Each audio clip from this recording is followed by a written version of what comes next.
Yes, I agree with you. I mean, it would be a terrible mistake to conflate walls and boundaries, and to see the walls that are being built today as always being built at boundaries. And the U.S.-Mexico border case that I emphasize so much today does lead us toward that assumption, but that is precisely the assumption that needs to be broken up by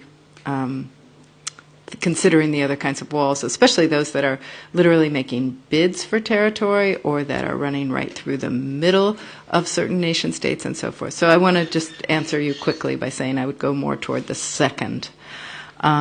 And I also want to say I empathize with the discomfort of nodding one's head during a lecture. You always know something is wrong.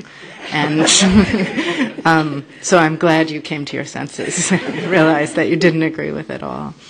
Let me just say something about John's question, the other John's question, two things about it. Strategies, fantasies, and performances.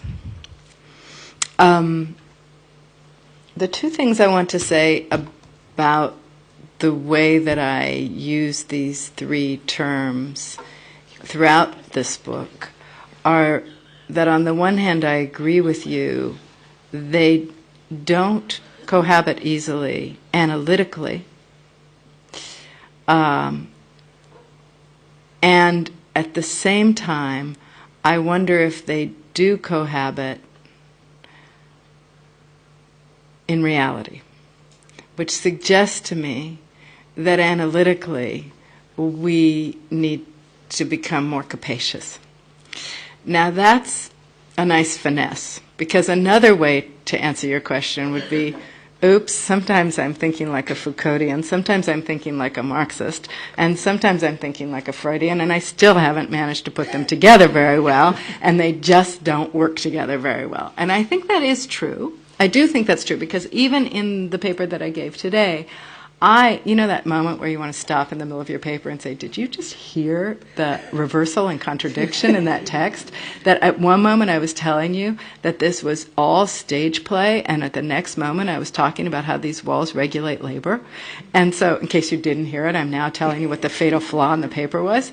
But at the same time, I do want to, I think, hold to the possibility that we critical thinkers, now I get to interpolate all of Open University, or at least those of us hanging under citizens and identities and governance, that we critical thinkers need to be able to think simultaneously about performative, fantastic, and strategic dimensions of power.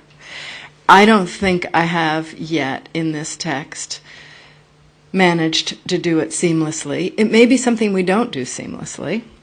What I am sure I haven't done successfully is thought through the consequence of the failed performances in these walls. And I think that's partly because they are new.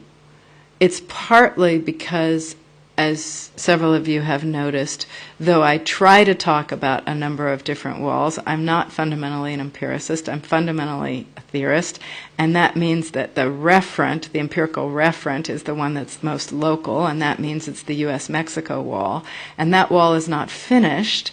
Therefore, and the struggle on the part of those who want it so badly is to get it finished. Therefore, it hasn't failed performatively yet, because all of the investment, all of the hyper-nationalist investment, is in building the whole damn 2,800 miles of it.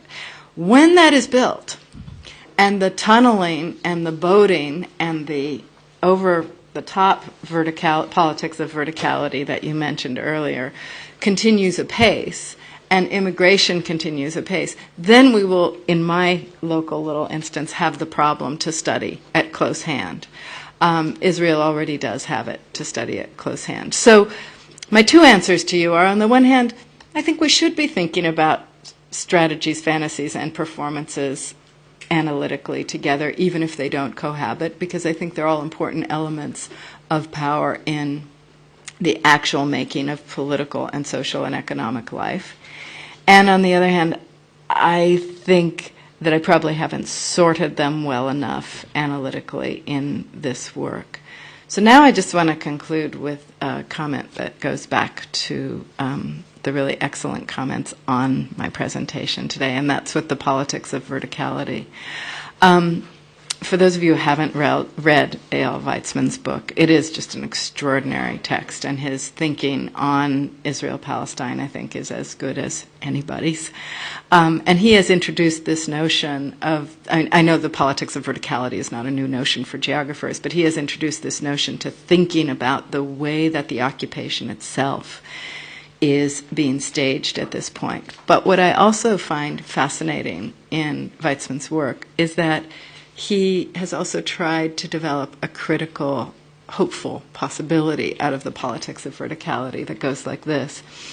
If, he says, the wall, the tunneling, the extraordinarily Byzantine patterns of roads, checkpoints, ups, downs, ins, outs, and any of you who've actually studied the wall know its own route is just extraordinary. The way it wraps around Palestinian villages, manages to connect certain Israeli villages to certain Israeli settlements to certain Palestinian villages so that the housemaids and other day workers can continue to be supplied to them and so forth.